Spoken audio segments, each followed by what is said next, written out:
সরকারি কলেজের অধ্যাপিকার জমি দখল করে বিজেপির পার্টি অফিস তৈরির অভিযোগ। দেগঙ্গার ঘটনায় চাঞ্চল্য।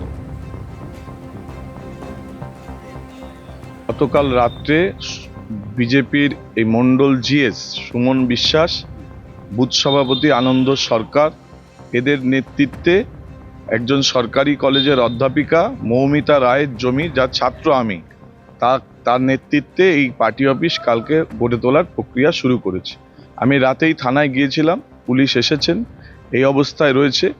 এখন আমি স্যার এবং ম্যাডাম দুজনকেই আমি খবর দিয়েছি, তারা আসবেন, অভিযোগ করবেন। ছাত্র হিসাবে আমার দায়িত্ব রয়েছে, আমিও থানাতে অভিযোগ করব। একদম জমির ফ্রন্ট পজিশন দখল করে রেখে নিয়েছে, বিজেপির পার্টি অফিস তৈরি করেছে। নির্দিষ্ট অভিযোগ থাকলে দিন, পুলিশ ব্যবস্থা নেবে, পার্টি ব্যবস্থা নেবে। কোনো জবরদখলের রাজনীতির পক্ষে বিজেপি নয়। রাজ্যের মুখ্যমন্ত্রী শুভেন্দু অধিকারী মুখ্যমন্ত্রী হবার পর থেকে কঠোর হস্তে তিনি বিভিন্ন জায়গায় এ ধরনের অত্যাচারের বিরুদ্ধে সরব হয়েছেন। তিনি গ্রেপ্তার করিয়েছেন, শতাধিক মানুষকে পুলিশ গ্রেপ্তার করেছে, পুলিশ ব্যবস্থা নিচ্ছে। কোনো রং দেখা হবে না, কোনো ধরনের এক্সটর্শন, কোনো ধরনের জবরদখল এই সরকারের আমলে চলবে না। ভবানী ভবনে অভিষেক বন্দ্যোপাধ্যায়ের পিএকে ম্যারাথন জিজ্ঞাসাবাদ সিআইডির। শালবনী জমি দুর্নীতি মামলায় সুমিত রায়কে 8 ঘণ্টা ধরে জিজ্ঞাসাবাদ করা হলো। শালবনী জমি দুর্নীতি মামলায় সুমিতকে পরপর দুদিন জিজ্ঞাসাবাদ করা হলো। কাল ডেবরায় চাকরির নামে প্রতারণা মামলায় ফের তাকে সিআইডি তলব করেছে।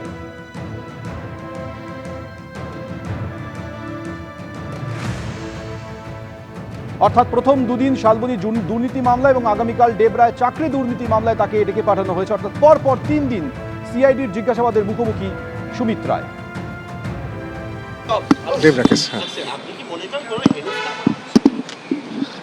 হতে পারে, কিন্তু আমি এ নিয়ে কোনো মন্তব্য করবো না। কোর্টেও তো বিচারাধীন, কোর্টে বিচারাধীন, তো আমি সবকিছু মন্তব্য করতে পারবো না। আপনার খোঁজে তদন্তকারীরা বিভিন্ন জায়গায় গেছে, পাচ্ছিল না। আপনি ছিলেন কোথায়? কলকাতার মধ্যে? এদিকে আশেপাশে ছিলাম। না, আমি আর এটা নিয়ে কিছু বলতে পারবো না। এটা নিয়ে সেবাশ্রয় নিয়েও আপনার বিরুদ্ধে অনেক অভিযোগ উঠেছে, এটা নিয়ে কি বলবেন? না, এটা বলতে পারবো না। মানে আপনার আমি নাম রয়েছে, মন্তব্য করতে পারবো না। আপনার ভূমিকা কি ছিল? একটা রিসর্ট মালিক অভিযোগ করেছে, আপনি তার অভিযোগ তদন্ত হলে সে জানা যাবে। তদন্তে আসুন। আপনার প্রত্যেকটা এফআইআর আপনার নাম, আপনি কি ভূমিকা পালন করতে? অভিষেক বন্দ্যোপাধ্যায় আত্মসহায়ক, কিন্তু প্রত্যেকটা মামলাতে আপনার সরাসরি না। আপনাকে কিছু ডকুমেন্টস আনতে বলেছিল, আপনার হাতে ডকুমেন্টস রয়েছে? না, ডকুমেন্টস রয়েছে, কিন্তু সেটা অফিসিয়ালি আনতে বলেনি, সেই জন্য কোনো ডকুমেন্টস নাই। কি ব্যাংকের নথিপত্র জমা দেবেন? ডকুমেন্টস ভার্বালি বলেছিল, পরবর্তীকালে বলেছে ডকুমেন্টস আবার লিখিতভাবে দেবে, তখন নিয়ে আসবো। আপনাকে কি মনে হয় এই হ্যারাসমেন্ট হচ্ছে কোনো কারণে? না, বিচারাধীন, কোর্টের বিচারাধীন রয়েছে সমস্ত মামলা, তো আমি এটা নিয়ে কোনো কমেন্টের জন্য করবো না। কাল সকাল 10টা থেকে 11টার সময়। একদিকে অভিষেক বন্দ্যোপাধ্যায়ের পিএ সুমিত রায়কে ডেকে জিজ্ঞাসাবাদ করছে সিআইডি, অন্যদিকে অভিষেক বন্দ্যোপাধ্যায়ের সেবাশ্রয় কাণ্ডে এবার ডেকে পাঠানো হলো হরিণঘাটার তৃণমূল প্রার্থীকে। বুধবার ডায়মন্ড হারবার থানায় রাজীব বিশ্বাসকে আসতে বলা হয়েছে। কথা বলবো পার্থপ্রতিম ঘোষ আমাদের সঙ্গে রয়েছেন। পার্থপ্রতিম, রাজীব বিশ্বাসকে কি কারণে ডেকে পাঠানো হয়েছে, কি অভিযোগ রয়েছে তার বিরুদ্ধে? দেখো, সেবাশ্রয় নিয়ে বিভিন্ন থানায় যে অভিযোগগুলো হয়েছে তার মধ্যে ডায়মন্ড হারবার থানায় যে অভিযোগ হয়েছে সেখানে অভিষেক বন্দ্যোপাধ্যায়ের নাম রয়েছে এবং সেই মামলায় তদন্ত করছে যে এসডিপিও, এবং সেই এসডিপিও নেতৃত্বে তদন্ত চলাকালীন বেশ কিছু তথ্য ইতিমধ্যেই পুলিশ জানাচ্ছে, পুলিশের কাছে উঠে এসছে। এবং সেক্ষেত্রে উঠে এসছে একটি নাম, সেটি হচ্ছে এবারে হরিণঘাটা তৃণমূলের প্রার্থী চিকিৎসক রাজীব বিশ্বাসের নাম উঠে এসছে। এবং সেই রাজীব বিশ্বাসের মূলত ভূমিকা সম্পর্কে পুলিশ যারা জানতে পেরেছে বলে পুলিশের দাবি, সেটি হচ্ছে এই যে সেবাশ্রয় ক্যাম্পে জুনিয়র চিকিৎসক বা চিকিৎসক পড়ুয়া, এমনকি আয়ুর্বেদিক যারা চিকিৎসক হয় তাদেরকে নিয়ে আসা হয়েছিল। তাদেরকে নিয়ে আসার পিছনে এই রাজীব বিশ্বাসের ভূমিকা ছিল। সেই জন্যই রাজীব বিশ্বাস, চিকিৎসক রাজীব বিশ্বাসকে তলব করা হয়েছে আগামী বুধবার দিন সকাল 11টার সময় ডায়মন্ড হারবার থানায়। এবং ইতিমধ্যেই তোমায় বলবো, এই মামলায় একাধিককে জিজ্ঞাসাবাদ করেছে পুলিশ, এবং সেই জিজ্ঞাসাবাদ করার পরে যে তথ্য পেয়েছে সেই তথ্যের উপর ভিত্তি করে হরিণঘাটার এবারে তৃণমূলের প্রার্থী রাজীব বিশ্বাসকে তলব করা হয়েছে। ধন্যবাদ। অভিষেক বন্দ্যোপাধ্যায় সেবাশ্রয় কাণ্ডে হরিণঘাটা তৃণমূল প্রার্থীকে তলব করা হয়েছে।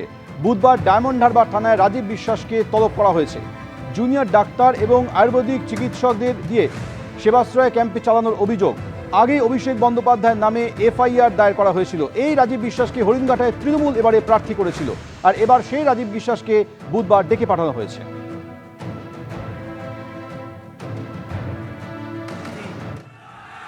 আমার দীর্ঘদিনের সতীর্থ সহকর্মী ডক্টর রাজীব বিশ্বাসকে ও চাকরি বাকরি সব ছেড়ে এসছে, মাসে লক্ষ লক্ষ টাকা আয় করতে পারত, ডাক্তারি করে সব কিছু ছেড়ে মানুষের সর্বক্ষণের কর্মী হিসেবে কাজ করার জন্য আপনাদের কাছে এসছে এই মাটির ছেলে হয়ে।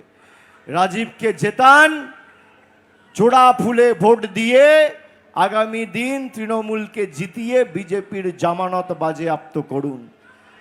আর 4 তারিখ ভোট বাক্স যখন খুলবে এমনভাবে জবাব দেবেন অসীম সরকাররা যেন চোখে পদ্ম ফুলের জায়গায় সর্ষে ফুল দেখে।